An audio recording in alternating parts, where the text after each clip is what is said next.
13, Beethovens, the podcast where I chop it up with music producers to figure out the 10,000 hour journey behind this whole music thing. What made them these sound alchemists? Was it an influence? Was it a certain moment of time? Well, that's what I'm here for. Amerigo Gazaway is someone who I thought just mashed together music, and how naive I was. I didn't realize the skill, the care, the finesse, and just the brain power that goes into melding two music generations together to create these masterpieces. And I think we got our first taste of it with Danger Mouse's The Grey album back in 2005-ish. And since then, it's been like this art that many have attempted, but they fail at. And I would say that Amerigo might be the most notorious producer who's taken that challenge head on, whether it's combining B.B. King with the Underground Kings, Yasin Bey with Marvin Gaye.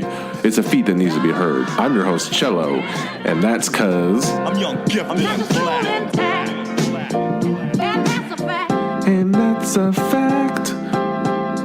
If you like the show, please leave me a review on iTunes, subscribe to the YouTube channel, follow me on Twitter, even visit the website, bedroombeethovens.com. I designed the website myself. It's pretty nice if I do say so myself. All right, Amerigo Gazaway from Music City, USA, master of the mashup mixtape, DJ, producer, engulfed in music at an early age. He comes from a musical family. We're going to get into the weeds with him. Let's go. You know what you're tuned into. I'm your host, Cello, and it's the Bedroom Beethoven Podcast.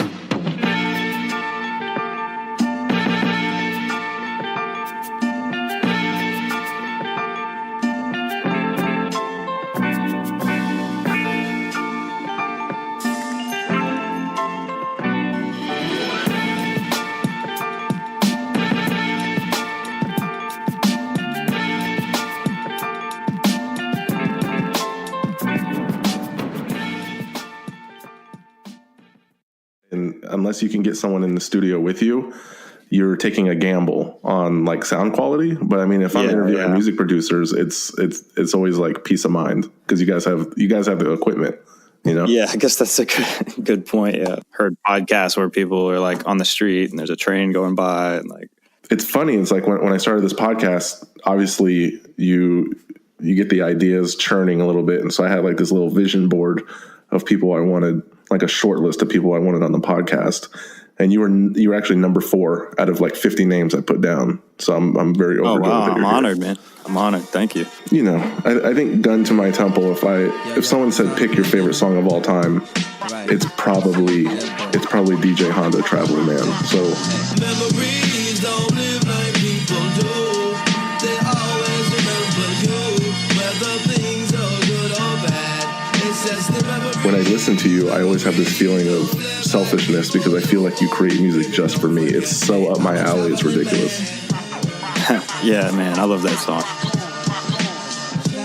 This whole catalog, but that song in particular I don't know. We used to, my brother and his friends used to make these mixes back in the day, just mix CDs off of Napster and like LimeWire and stuff. And that was always one of the songs that would make it on those CDs. Yeah, it just became like a staple in like the hip hop community. Yeah, I felt bad because when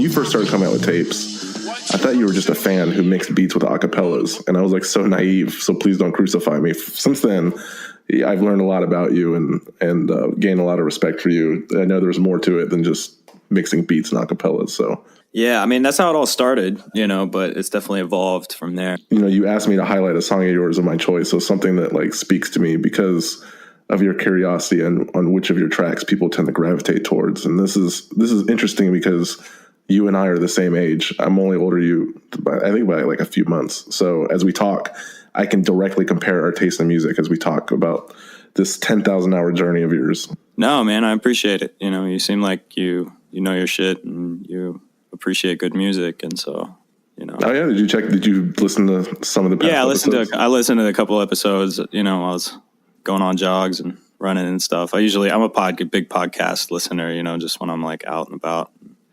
Right on, man. I'm very honored. I appreciate the podcast community, and I always try to participate when I have the opportunity. So. Right on, man. I know you're going to be at Amoeba this upcoming weekend, and I really hope that they get you on like a what's in my bag, because for me it's not about what people pick, as their choices, it's interesting hearing the why or the stories behind it. And DJs for me are like these like hip hop historians. You're going to find no one else who knows the culture better. Yeah, totally, man. We're musicologists at heart, maybe not with, the training or the certification of, the academia, but definitely we spend more time than the average person listening to these records and analyzing them. And so, well, hopefully not more money. What are you picking up on Record Store Day? Do you have some picks in mind? I don't know. I haven't really looked at the list of like Record Store Day exclusives this year. I've just been copying stuff for my set, really, like, because I don't really have a lot of my vinyl here in Cali. A lot of it's in Nashville in storage. And so I've been trying to put a set together for, all vinyl set for Record Store Day here. You can't just let Amoeba know, like, hey, this is what I need. Can't you just, like, loan it to me for the time I'm DJing? Yeah, I mean, I think we'll probably do some of that, too. But I'd like to have some of this stuff just so I can do more all-vinyl sets and, like, 45 sets and stuff like that. So, I don't know. I've been copying a lot of the, like, original samples that I used on Marvin or, Yaz and Gay and different projects like that, like the Stevie Wonder Common and Nina Simone and B.B. King. And so yeah, it'll be like, I can do like a little all vinyl sample set using that and some of the bootlegs that people have pressed up of my wax as well. So yeah, my favorite project for yours is definitely the Marvin Gaye stuff, because it's like a gift and a curse, really, because Marvin Gaye he's an easy go-to. But the problem is getting his samples cleared. And I think after the Pharrell and Robin Thicke fiasco, people are almost afraid to touch it. Whether or not you get like a musicologist in the studio to sign off on if it's like enough of a departure than the original to not get sued in court.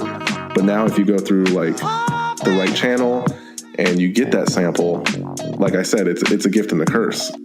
Just like And take Eric Sermon, for instance, that track, remember, from back in the day, Music? Like I love that song. Yeah, I think everybody did. And he knew that was going to be a smash before it even left the studio.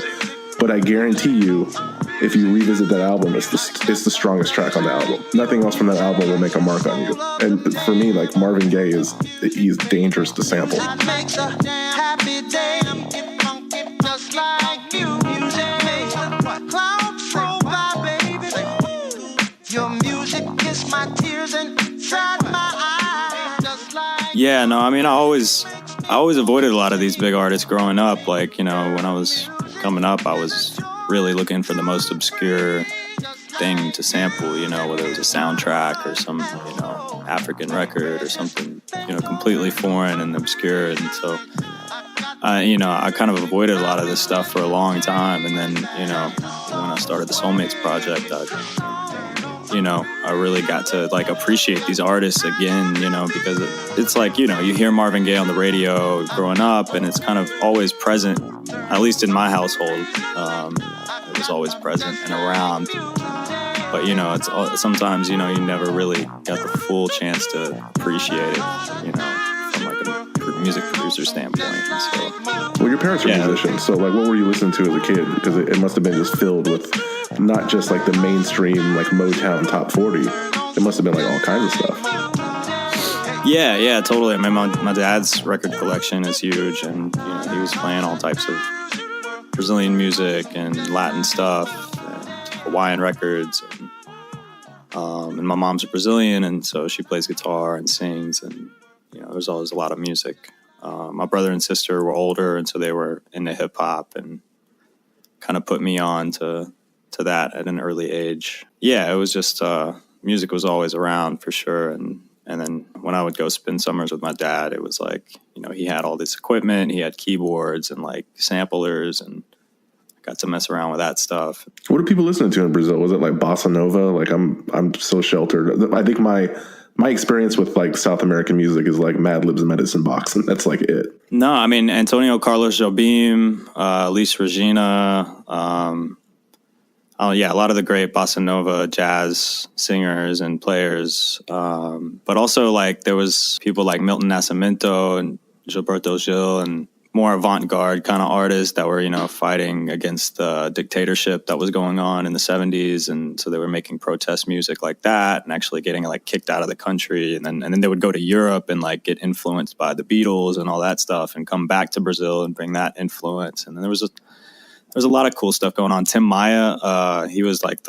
he's called the godfather of Brazilian soul, kind of. He came to America and got influenced by like Stax and Motown and then brought that back.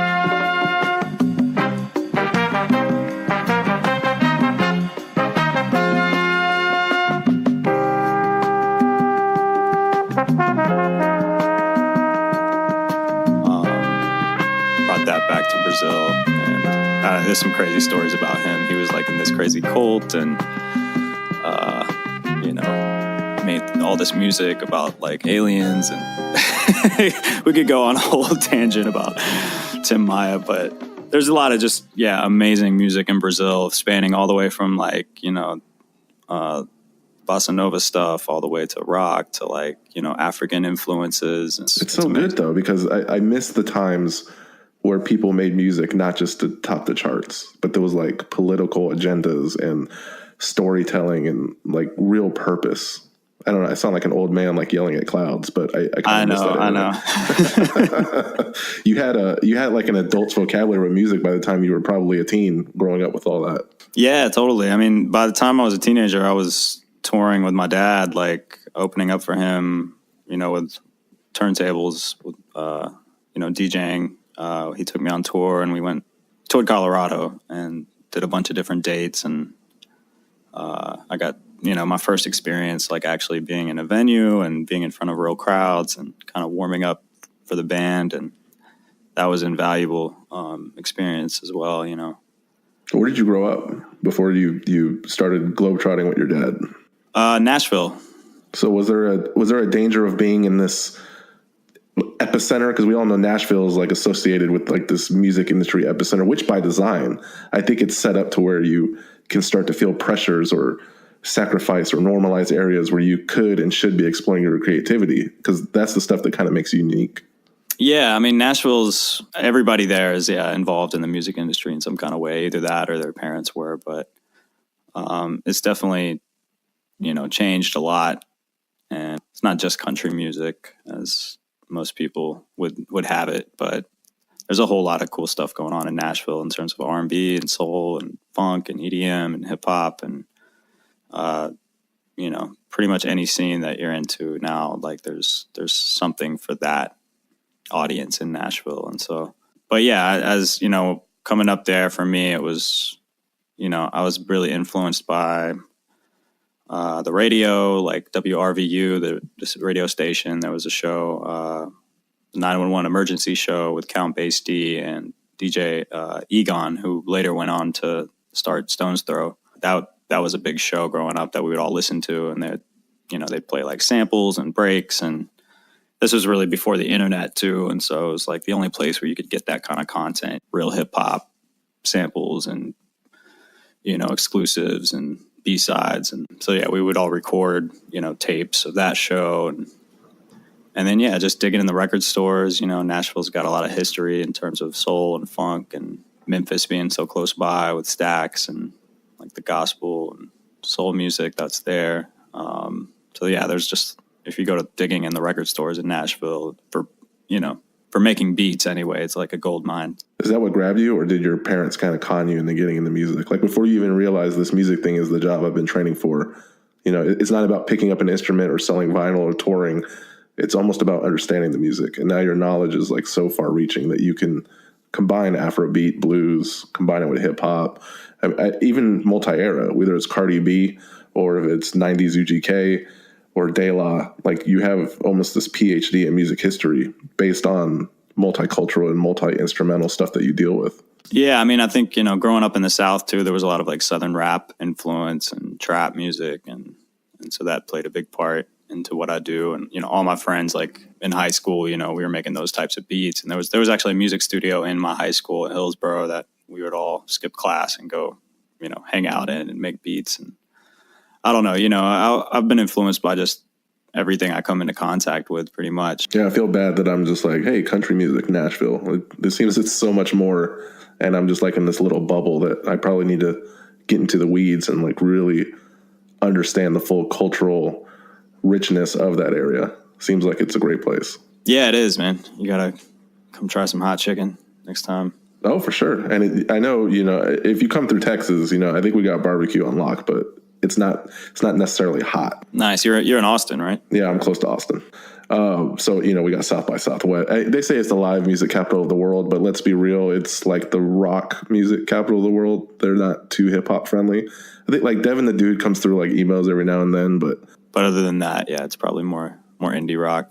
And I guess, Nashville has a lot of that too, but there's slowly, a lot of different things popping up. So, well, I got this like blanket statement. I'm going to use Prince as an example, but like Prince doesn't license his stuff for sampling, and they're a group that like flat out denies samples. Do you respect him for being so overprotective of his catalog, or do you like look down on people that don't share the artistry? I mean, yeah, it is Prince, Yeah, you can't get mad at him, but yeah, I mean, I don't know. I think as an artist, yeah, I think you have a right to copyright your intellectual property or at least have some control over how it's used. I don't know. I mean, with the internet era, I don't know if that's going to be sustainable, like as much as we can try, unless we figure out a system where everybody can work together and benefit from all of this. Like, I think it's just going to continue happening, whether Prince or anybody wants to stop it or not.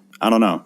Yeah, I mean, like I said, I think I try to see it from both angles. I'm not, I used to be a little bit more like everything should be free, everything should be a remix, and now I'm starting to see it from both angles and starting to see it from the artist perspective. And really, it's unfortunate that there's just not a lot of money left in the music industry, and so people are just really fighting for scraps and really like when they see somebody using their work, they get really mad because they're not making that much money from the music anymore because of streaming and because all these other things. And that's another issue that we need to like address. And it's a symptom of a bigger problem. I don't know, I'd like to see, some kind of situation where, a remix like mine could exist on Spotify. And when it gets streamed, the stream gets split 3 ways, and it goes to, all the different artists that I used in that mix. And maybe I get a little bit of, I feel like that's possible with Content ID and like the way YouTube is doing it. Like, now I think when you upload a track to YouTube and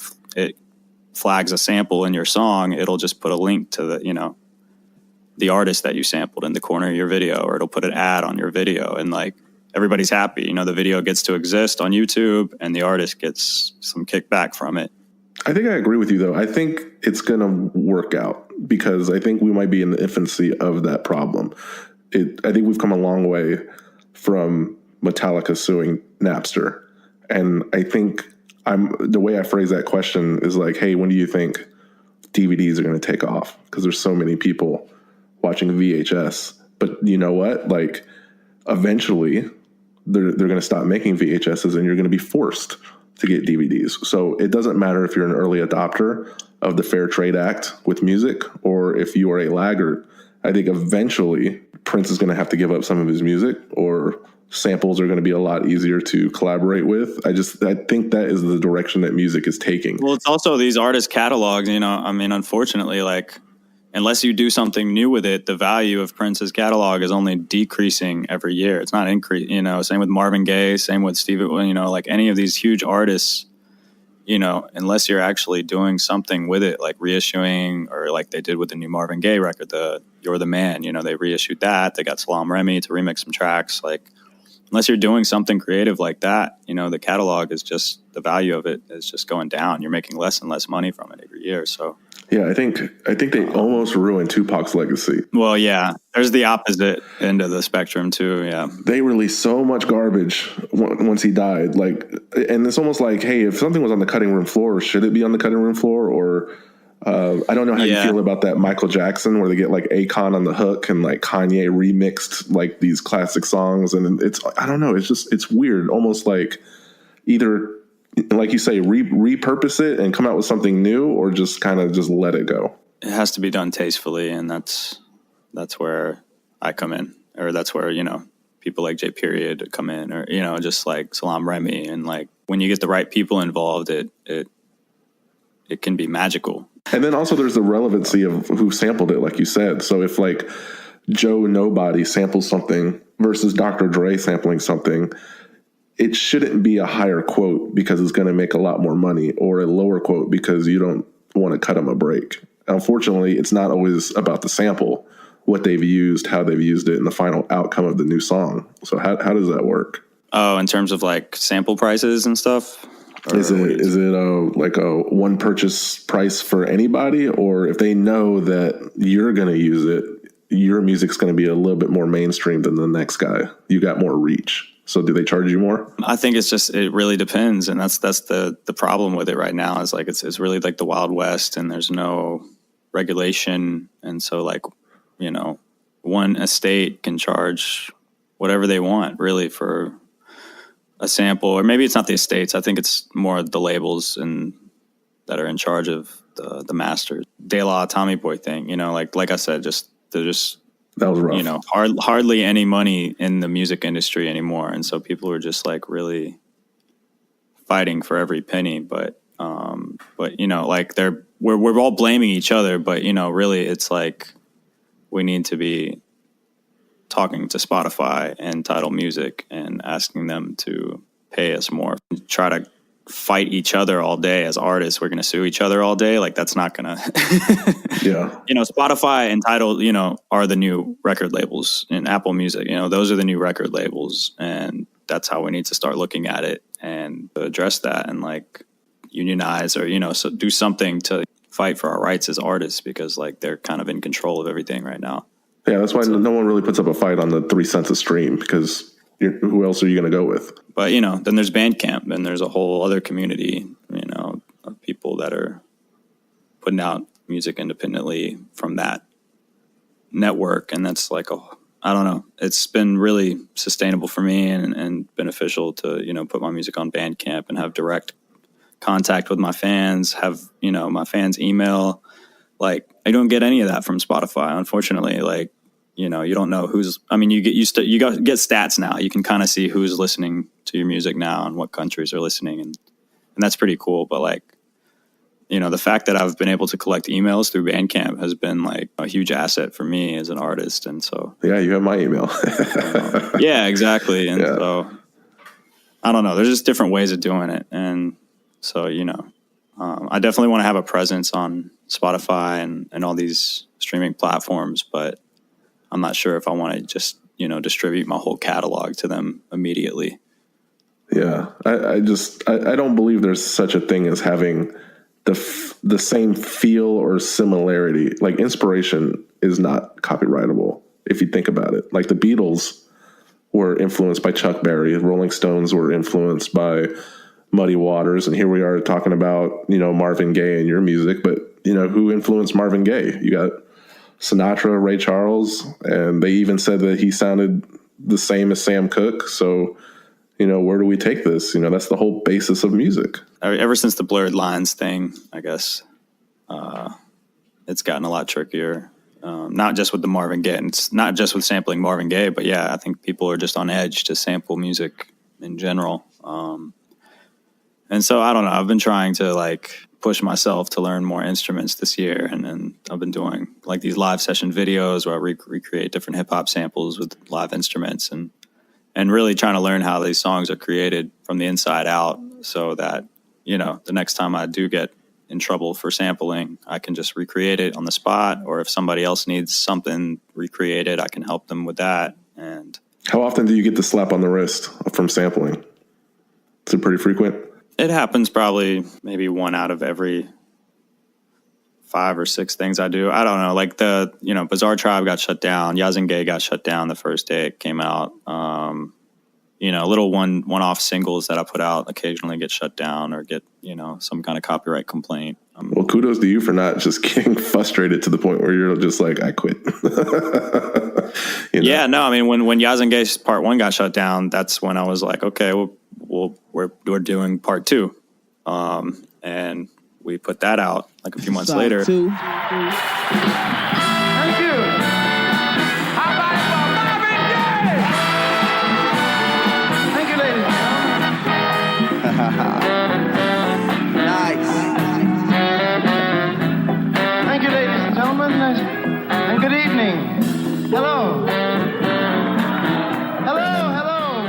those tracks ended up getting used in an Apple iPad commercial.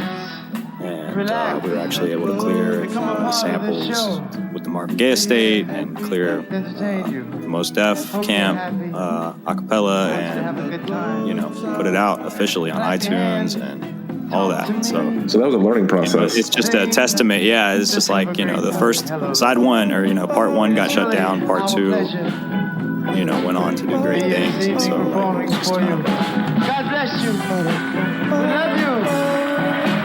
Have a good time, baby.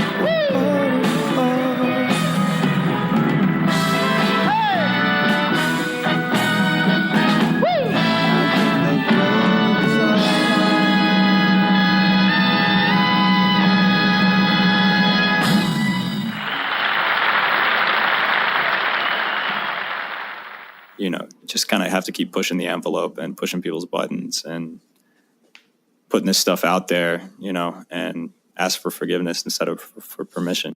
I've been working this grave shift and Kanye came out with Spaceships. He tried to get away with sampling Distant Lover. So what he had to do to avoid a lawsuit is he had to split the royalties with the Gaye estate.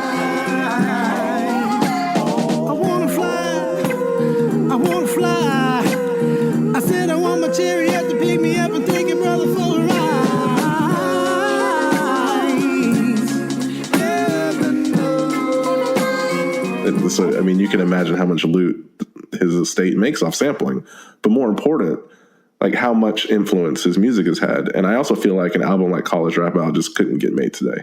There's just no way. How strict is his widow? Is she like very protective, or she's very open minded? I don't know. I mean, Janice Gaye actually shouted me out in an interview when they were asking her one time, about people sampling Marvin Gaye's catalog, and she actually mentioned me as like one of the examples of somebody who did it tastefully. And so, I think that's one of the key differences maybe between the blurred lines thing and my situation is like they just didn't go about it the right way. They actually filed a preemptive suit against the Gaye estate. It was like this offensive thing, and it wasn't like I feel like with my projects, I'm at least attributing credit to the artist. I'm not, and I'm trying to present these projects as a tribute and as an homage and as a, preservation of their music, not as like, there's a difference between the projects I do and someone else just sampling Marvin Gaye and trying to pass it off as their own original hip hop beat that nobody's going to notice, that it's Marvin Gaye. Like, and that's what most hip hop producers do on a daily basis, or what we're trying to do is like most hip hop producers are trying to find the most obscure, unheard of sample, to flip in their beat so that nobody recognizes it. Like I said, I did that for a lot of years, but then like with these projects, I feel like I inverted that and I wanted to do the opposite. I want to let the world know who Marvin Gaye is, like on the album cover. I'm trying to, eternalize these artists' legacy instead of like hide it behind a mask of something else. Yeah, I love that because I always question that myself. Like you go crate digging, you find a 8-second loop you liked, but then you distort it to the point where it's unrecognizable, but you're still getting that inspiration from the original artist. And it's almost like you're, I don't know, like cheating. Well, yeah. And there's something great about, going to the record store, finding a record, taking it home, chopping it up. It's like the best feeling in the world. Don't get me wrong. I'm a huge advocate of sampling when it's done right. And yeah, sometimes you like something and then you try to distort it because you don't want people to recognize it. And then you realize like you don't like it anymore. It's like, what did I like about it? I liked it when the sample was normal, when it was not distorted. Like I said, I'm at the point in my career where I'm actually trying to just, if I hear a sample I like, I'm trying to just recreate it on the spot and figure out how it was made. Can you even enjoy music now? Because it just seems like the gears are always turning. Like, oh man, I could mash this up with this, or if you turn this hi-hat up here and added a Gladys Knight lyric here, this could be so great, to the point where you can't even sit back and enjoy music anymore. Is it hard to turn off that producer brain? I mean, for me, it's actually pretty easy. It's mostly like people on Twitter hitting me up, or people, in my DMs, like, yo, you should mash up this with this, which is awesome. I'm always, open to ideas, but that gets a little tiring sometimes. And sometimes I do just, want to be a regular person and enjoy for music. Sure. And not have to analyze it or dissect. I play a lot of games, and that kind of helps me zone out. I'm actually trying to get into doing music for games as well, and so. Oh, I love that. I love that. What do you think would be? Because I'm seeing like a lot of Japanese composers dominated the early 16-bit era, but now like when you play like The Last of Us or Assassin's Creed Odyssey, it's like full orchestras, and it's mostly like just like American composers that like migrated from being DJs or TV composers. So it's really interesting right now. Yeah, totally. I mean, there's a lot of cool stuff happening with the interactive music and games. I think that I'm kind of fascinated with. Like it's kind of similar to what I'm doing, like remixing different stems and vocal loops and kind of triggering them in different places. And so, that's kind of how the games are working now with the interactive adaptive audio. Like, when you're running around in the game and you see an enemy, like the music might add, like another instrument might get added to the beat in the music, but the beat stays the same. And it's like, the music starts to build and break apart in different ways. But you're working with right now you're working with marijuana culture on your next project. I know when you made that call for suggestions, it was probably low-hanging fruit, but Doobie Ashtray came to mind first. But the reason why I wanted to recommend it was the first primo beat for a Southern artist.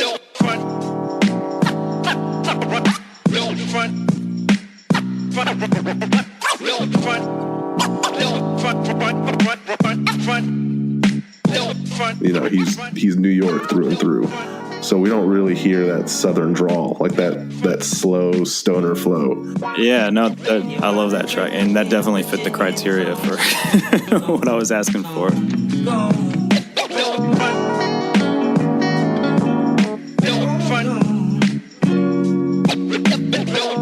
Yeah, no, this is just it's not like a whole project. It's just like a one track joint that I was going to drop for 420, but yeah, I don't think there's an acapella for Devin to do Doobie Ashtray, unfortunately. Shit, I think that is one of my favorite smoking songs. I found a bag of weed, and it smelled pretty motherfucking good. Yeah, I know if I got 5 on it, was going to suggest it one more time, you were just going to cancel the whole thing. Yeah. I think it's just because I live in the Bay now, too. Like, now that I live in the Bay, I hear that song literally on the radio 10 times a day. Maybe if I wasn't living here, I wouldn't be so sick of hearing it. And the movie Us, gave it a little rejuvenation, too. I can't sing, I just been there bullshitting. Oh, yeah, that's true. Can you work high, or can you function on a high level if you smoke, or you need to separate the two? I mean, it kind of helps me, honestly. It kind of helps me not look at my phone and really get in the zone and focus on completing one task, whatever that is, whether it's finishing a track or editing a video or something. So, yeah, I mean, now that I'm in California and it's legal, I can say that weed definitely helps with the creative process. Well, I think the culture still reaches out to where you live. I wanted to ask you about your thoughts on Nipsey, because as someone who lost their best friend to gun violence, I just really wanted to know, what the fuck is going on? Is it a black community problem? Is this a gun control problem? Is it a male ego problem? What can we do? I know, man. Yeah, it's been really heavy on my heart. And definitely hits close to home for me and a lot of my friends. Yeah, I don't know, man. I think at the core, it's a systematic problem, right? And it's just this entire country. This was just built on, systematic racism and white privilege. And until we address that, it's just going to continue happening. And it's just so devastating every time, I'm not sure what I can do other than,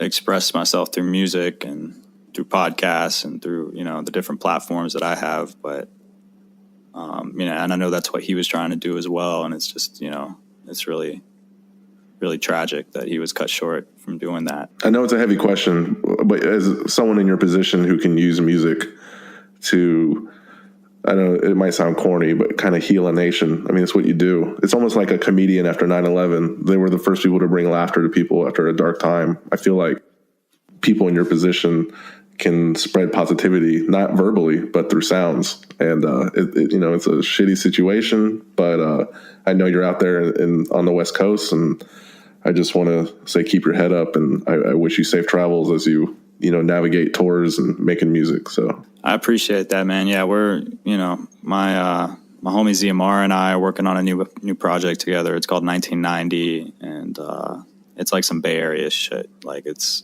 definitely like an ode to the Bay Area and the West Coast, and like everybody out here, like Nipsey, who's trying to push the culture forward and bring positivity into the world. And so we're going to be putting that out within the next couple months, and it's going to be a really dope record. It's like got like a 90s R&B aesthetic kind of vibe, and it's really uplifting music. I'm excited. That's dope, man. And I wanted to pitch something to you too, because I mean, you went back to the 90s. I want to go back to like the mid 2000s. Just my 2 cents here, but there was a phase, man, evident of like, I don't know if you remember Collision Course, or if you remember like Sum 41 and Ludacris. Yeah, it's Sum 41, baby. Here's another one. Get back. Live studio audience. Another one. Yeet, yeet. Why you all in my ear talking a whole bunch of shit that I ain't trying to... They used to do rock remixes, like to get back, and it was almost like a failed experiment, and nobody really has gone back to the well to like mash up like Linkin Park and Jay-Z. Why not mix Blink-182 and Rakim? Would that really be so bad? I don't know. So come on, don't get swung on. It's the knick-knack, patty-whack, still riding Cadillac. Family off the street made the homies put the baggies back. I'm still stacking plaque, still action-packed. And dope, I keep it flipping like acrobats. Because if you'll allow me to like kind of rant for a second, sure, it was groundbreaking when like Weird Al was doing Michael Jackson parodies at the time, but the parody genre has evolved, and so has the mashup. And I get that mashing up like Biggie Smalls and Frank Sinatra makes sense, but are you taking risks? What if you tackle something that doesn't make sense, but through the genius and wonder of the months you put in, you create something that can only be created when taking a risk? Like 2 Chainz ain't gonna make a Hey Ya record, Yeah. I guess what I'm saying is you can't do Blink-182 and Rakim. It doesn't make sense. So you're not going to have an end result that's going to sound good, or I'm sure somebody could do it. I don't think I'm the person for the job. I'm sure somebody could kill it, honestly. But if, like I said, I'm influenced by a lot of different things, so I'm always open to ideas. And I've been known to mash up like Trick Daddy with Earth, Wind and Fire, or like Aretha with 2 Chainz. And like, I do a lot of weird stuff in my DJ sets that you don't probably hear on, my Bandcamp or, my online presence platforms. But if you come to my DJ set, you'll hear a lot of, mashups that are pushing the envelope in a little bit different direction. Cause I don't know. It's like, I'm trying to rock a party too. Like when I'm DJing, it's a little bit different. I mean, I'm definitely playing stuff from my catalog of, the Soulmates projects and stuff that I've done, but I'm also playing like original edits that I've made specifically for the party and for the dance floor that are a little bit more out there, I guess. Yeah, I just didn't know if music was like jambalaya soup, where you can just add anything into it and it's going to taste good, or it's like, no, don't add that. It's not going to taste good. You never add that, so... I don't want people to look at your catalog and be like, I can do that too. Like there's 10,000 hours that are involved in this. You know what I mean? Like there's a lot more knowledge and skill set that goes into what you do. And I just want people to understand that.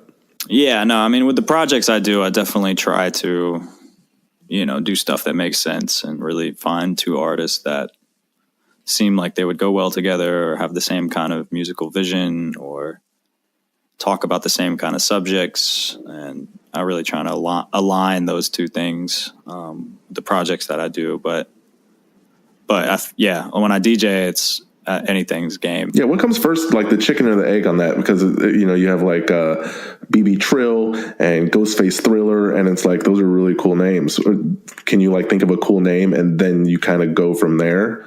or you don't need to be clever with the name, just making sure the music matches up? I mean, sometimes you get lucky with the name. I've actually gotten lucky with the name quite a few times, but it's less about that. I think with Fela La Soul, that was definitely like I came up with the name first and then created the project. But at the same time, those two things really went well together. And so I think I've gotten really lucky in a sense with a lot of the projects that I've done in terms of the music actually working out and it sounding like they're in the studio together. And so obviously having a name helps, but like, you know, the new project that I did, it's just Nina Simone and Lauryn Hill. Like I really didn't want to go like Nina Hill or something like that, you know, like it's just corny. So it's the miseducation of Eunice Wayman. Every project, you know, gets sparked in kind of a different way. Either my brother will send me an idea that he has, or I'll be in the record store, like reading liner notes on the back of a record, or I'll hear some interview on NPR talking about B.B. King, and I don't know. It's always sparked by something outward. Well, we're Twitter friends now, man. So I'm happy to contribute any ideas that might come through my dumb brain. And I know there's a lot of noise coming at you, so I'll try to keep it to a minimum. And man, I appreciate you giving me an hour of your time and kind of navigating through your life and talking about what resonates with you and your future your projects, from from weed culture to video games to new mashups. The future's bright, man. I'm just really excited. Awesome, man. Thanks for having me, and it's been a pleasure talking with you.